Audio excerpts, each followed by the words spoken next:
मौला अली करमल्लाहु वजहुल करीम कब्रस्तान जाते। हज़रत सईद इब्न मुसय्यब एक ताबई हैं, हज़रत अली के साथ कब्रस्तान गए थे। हज़रत अली ने ज़ोर से सलाम किया कब्र वालों को और फिर पूछा है कब्रों वालों क्या हाल है तुम्हारे। और उसके बाद फिर हज़रत अली रोते खड़े हुए, आंसू बहने लगे। हज़रत सईद इब्न मुसय्यब कहते हैं मौला अली से क्या आप कब्रों वालों से बात कर रहे हैं, वो आपकी सुन रहे हैं या आपसे वो कुछ जवाब दे रहे हैं। हज़रत अली करमल्लाहु वजहुल करीम ने फरमाया हाँ, अगर तुम सुनते उनकी बातें तो रो पड़ते। हज़रत सईद पूछते क्या कह रहे हैं कब्रों वाले। सुनो मेरे अजीज़ों, हैदर कर्रार शेर खुदा अली मुर्तज़ा फरमाते हैं कब्रों वालों से मैंने पूछा क्या हाल है तुम्हारे, तो कब्रों वालों ने कहा ए अली मत पूछो हमारे हाल, जिन बालों को हम सजाया करते थे उन बालों पर तो अल्लाह ने बिच्छू छोड़ दिए। हमारे वो चेहरे जो गाज़े से मुलव्विस थे, हसीन थे, हमारे चेहरों पर अब खून और पीप के अलावा कुछ नहीं रह गया। हमारा वो जिस्म जिसके संवारने के लिए हम दिन भर घंटों लगाते थे, आज वो हमारी कब्रों में कीड़ों की ग़िज़ा बना दी गई है। हज़रत अली फरमाते कब्रों वालों ने जब हमसे ये कहा तो हमने रो पड़े, हमें रोना आ गया। यकीनन मेरे अजीज़ों वो मंजिल आपकी भी है मेरी भी है, हमें भी जाना है आपको भी जाना है। हज़रत सुफियान सौरी फरमाते हैं एक छोटी सी बच्ची को आपने एक जनाजे के पीछे जाते हुए देखा रोते हुए। वो लड़की अपने बाप के जनाजे में जा रही थी, रो रही थी और यह कह रही थी इतनी बड़ी मुसीबत का दिन हमारे ऊपर कभी आज तक आया ही नहीं था। हज़रत सुफियान सौरी ने कहा बेटा तुम पर नहीं तुम्हारे बाप पर जो दिन आया वो कभी नहीं आया था। मौत का दिन, मौत का दिन सबसे सख्त दिन है, सबसे सख्त दिन है। मौत किस तरह से आती है पता है? फरमाया गया जैसे रेशम के कपड़े को कांटों की झाड़ी पर डाल दो और कपड़ा खींचो, कपड़े के तार तार निकलते जाएंगे। फरमाया गया मलकुल मौत रूह निकालने के लिए जब आते हैं तो इसी तरह से रूह निकालते रहते हैं, उंगलियों से, पैरों की, हाथों की उंगलियों से, नाखूनों से रूह निकलती निकलती आती है। एक एक जोड़ से रूह निकलती है, यहाँ तक कि नाक तक उसको खींच करके लाया जाता है। और कुरान में अल्लाह फरमाता है तुम अगर देखोगे कि रूह कैसी निकाली जा रही है, यदरिबून वुजूहहुम व अदबारहुम, फरिश्ते आते हैं पीठ पर पीछे मारते हैं, जोर जोर से मारते हैं और पेशानियों पर मारते हैं और ये कहते हैं ऐ निकल जा रूह। अल्लाह फरमाता है तुम अगर देखोगे कि फरिश्ते किस तरह रूह निकालते हैं तो कांप कर रह जाओगे, मार मार करके रूह को निकाला जाता है। और ये छोटा सा वक्त नहीं है, इधर झटका लगा इधर मौत हो गई, लंबा प्रोसेस है। उससे जो गुजरता है वही बता सकता है। बाज़ लोगों को ऐसा लगता है जहर खा लिया अभी मौत हो गई, सुसाइड कर लिया अभी मौत हो गई। मौत इतनी आसानी से नहीं आती, लंबा प्रोसेस है। मौत से पहले फरिश्ते आ जाते हैं, चाहे तुम अच्छे आदमी हो, बैठे हुए हो, तुमको भी अगर मौत आनी है तो तुम पहले फरिश्तों को देखने लग जाओगे, लेकिन बता नहीं सकते किसी को। मौत से थोड़ी देर पहले फरिश्ते करीब आ जाते हैं। पहले जमात फरिश्तों की आती है, फिर मलकुल मौत आते हैं। मलकुल मौत उन फरिश्तों के बीच आते हैं। जैसे ही ये मरने वाला आदमी मलकुल मौत को देख लेता है, फिर उसके जिस्म में कपकपी तारी हो जाती है। और ऐसी कपकपी तारी होती है कि कभी पेशाब निकल जाता है, कभी पखाना निकल जाता है। अक्सर देखना मरने वालों की नजासत निकल जाती है। मलकुल मौत को वो बहुत करीब से देखता है और उनकी दो शक्लें हैं। एक बहुत भयानक शक्ल है, उसको देखना ही अजाब है, और एक बहुत खूबसूरत शक्ल है, उनको देखना ही रहमत है। वो नेक बंदों की रूह निकालने के लिए जब जाते हैं तो खूबसूरत शक्ल में जाते हैं, और जब गुनहगारों की रूह निकालने जाते हैं तो भयानक शक्ल में जाते हैं। और उनको देखते ही मरने वाले का जिस्म पीला पड़ जाता, पेशानी उखड़ जाती, आंखें फटी रह जाती, और फिर खरखरा आने लग जाता है, यानी खर खर की आवाज़ तेज़ हो जाती है। वो बोलना चाहता है अपने पास वालों को, लेकिन बोल नहीं सकता, बंद हो जाता है। ये वो वक्त है जब उसके तौबा का दरवाज़ा भी बंद हो जाता है। अब अगर फरिश्तों को देखकर कोई तौबा भी कर लिया, ईमान लाया, तो उसका ईमान कबूल नहीं। उस वक्त से पहले पहले तक जो भी ईमान लाया या तौबा किया, उसकी तौबा कबूल है। लेकिन मौत का खरखरा आ गया और फरिश्तों को देख लिया, उसके बाद बहुत सारे काफिर भी पुकारेंगे कि हम ईमान लाते हैं अल्लाह पर। नहीं, अब ईमान कबूल नहीं होगा। मौत इतनी आसानी से नहीं आती, इसका प्रोसेस है। फरिश्ते आते हैं, मलकुल मौत आते हैं, फिर उसके बाद उसको घूर कर देखते हैं, फिर उसको चित लिटा दिया जाता है, या जिस हालत में भी है वो गिर जाता है।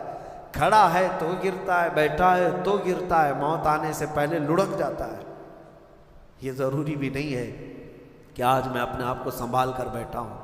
अगर मेरी मौत आनी है, इसी कुर्सी से गिर जाऊँ, इसी जगह से हम गिर जाए, और उसके बाद मलकुल मौत रूह खींचना शुरू करते हैं। पैरों के नाखूनों से लेकर, हाथों के नाखूनों से लेकर, उसके जिस्म के हर हिस्से से लेकर नाक तक खींचते हुए लाते हैं। और उसके बाद जब पूरी रूह निकल जाती है, वो लेकर के चलते रहते हैं और मुर्दा उनको जाते हुए देखता रहता है। आंखें सबसे लास्ट में खुली रहती, किसी भी मरने वाले की आंखें बंद नहीं रहती, खुली रहती, वो देखता रहता है। इसीलिए हदीस पाक में है, जब किसी की रूह निकल जाए तो सबसे पहले तुम उसकी आंखें बंद कर दो। हमें बंद करना होता है, और उसके बाद मुंह भी खुला रह जाता है, मुंह ओपन रह जाता है। फरमाया गया मुंह को दबाकर बंद कर दो। ये सब निशानियां हैं मेरे अजीज़ों मौत की, सख्तियों की। आपको पता है जब रसूल करीम सल्लल्लाहु ताला अलैहि वसल्लम की वफ़ात आई, अल्लाहु अकबर, नज़ा का आलम इतना सख्त था कि बार बार हुजूर अकरम सल्लल्लाहु अलैहि वसल्लम को पूरे पानी के मटके उंडेल दिए जा रहे थे। 3-3 मटके हुजूर पर उंडेल दिए मौत से पहले, और हुजूर उसके बाद थोड़ा आराम महसूस करते और फिर शिद्दत का बुखार। और वो आखिरी वक्त था जब हज़रत फ़ातिमा आपके पास आई थी। हुजूर ने उनके कान में बता दिया, वो रोने लग गए। क्या कहा था? हज़रत फ़ातिमा कहती हैं, हुजूर ने फरमाया, है फ़ातिमा अब मैं जा रहा हूँ, मेरा आखिरी वक्त है। फिर एक दूसरे कान में उनसे कहा, मेरे ख़ानदान में से सबसे पहले तुम मुझसे मिलने वाली। आज यौम फ़ातिमा भी है, सैयदा कायनात का आज यौम विसाल है, 4 रमज़ानुल मुबारक। तो रसूल करीम सल्लल्लाहु ताला अलैहि वसल्लम हज़रत आयशा सिद्दीक़ा के सीने से सर लगाकर लेटे हुए थे। हज़रत आयशा फरमाती हैं, सुनो, मुझे पता ही नहीं था। हुजूर हज़रत आयशा से ज़्यादा मोहब्बत करते थे, इसीलिए आखिर वक्त में हज़रत आयशा के ही हुजरे में रहने लगे, बाकी दूसरी बीवियों के यहाँ नहीं जाते। हज़रत आयशा कहती, मैं हुजूर अकरम सल्लल्लाहु ताला अलैहि वसल्लम को कभी मिसवाक दे रही, कभी पानी के छिड़काव कर रही। थोड़ी देर के बाद हुजूर अकरम सल्लल्लाहु ताला अलैहि वसल्लम लेटे लेटे उसी तरह रह गए। हज़रत आयशा कहती है, मेरे सीने पर हुजूर का सर था, वो इतना भारी हो गया, मुझे लगता था कि मेरी पसलियाँ टूट जाएंगी। ये हज़रत आयशा कहती है, मुझे ऐसा लगता था कि मेरी पसलियाँ टूट जाएंगी। हुआ क्या था? हज़रत आयशा फरमाती हैं, दरवाज़े पर जिब्राइल अमीन आए, रूह निकलने से पहले की बात है। हज़रत आयशा फरमाती, हुजूर के पास जिब्राइल आखिरी बार आए, वो गमगीन हालत में आए, या जिस हालत में हो। हज़रत रसूल करीम सल्लल्लाहु अलैहि वसल्लम से अर्ज़ करने लगे, या रसूल अल्लाह, दरवाज़े पर मौत का फरिश्ता खड़ा है, आपकी इजाज़त चाहता है। अगर आप इजाज़त दे दें तो वो आएगा और आपकी रूह पाक को अल्लाह के हुजूर ले जाएगा। और या रसूल अल्लाह, आज से पहले इस फरिश्ते ने किसी से इजाज़त नहीं ली, और क़यामत तक किसी की रूह निकालने के लिए वो इजाज़त लेगा भी नहीं। ये सिर्फ रसूल पाक की खुसूसियत थी। हुजूर ने फरमाया, आने दो। मलकुल मौत आए, और जब हुजूर की इजाज़त से रूह निकाली तो हज़रत आयशा कहती, इतना भारी हो गया था सर कि मुझे लगता था कि मेरी पसलियाँ टूट जाएंगी सीने की।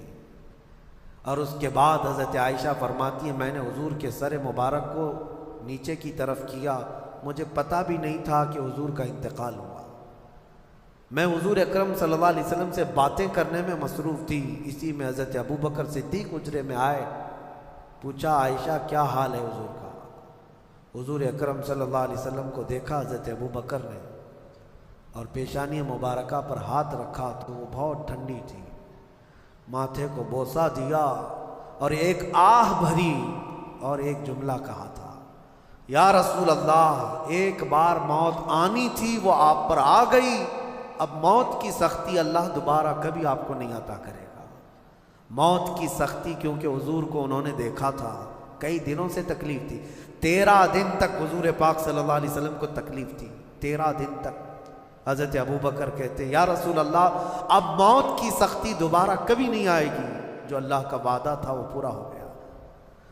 पूरा खुल करके रो भी नहीं पा रहे थे अबू बकर सिद्दीक़ और अपने अंदर दबा भी नहीं पा रहे थे। मौत की सख्ती उन्होंने देखा और उसके बाद कहा, ए आयशा क्या देख रही हो, अल्लाह के रसूल हमसे रुखसत हो चुके हैं। फिर उन्होंने आकर मस्जिद में ऐलान किया, ऐ लोगों, अल्लाह के नबी का इंतकाल हो चुका। अब मुझे यहाँ ये बताना है, अगर मौत से कोई बच सकता था तो सबसे पहला नंबर तो रसूलुल्लाह का होना चाहिए था, क्योंकि अल्लाह के सबसे महबूब नबी वही है।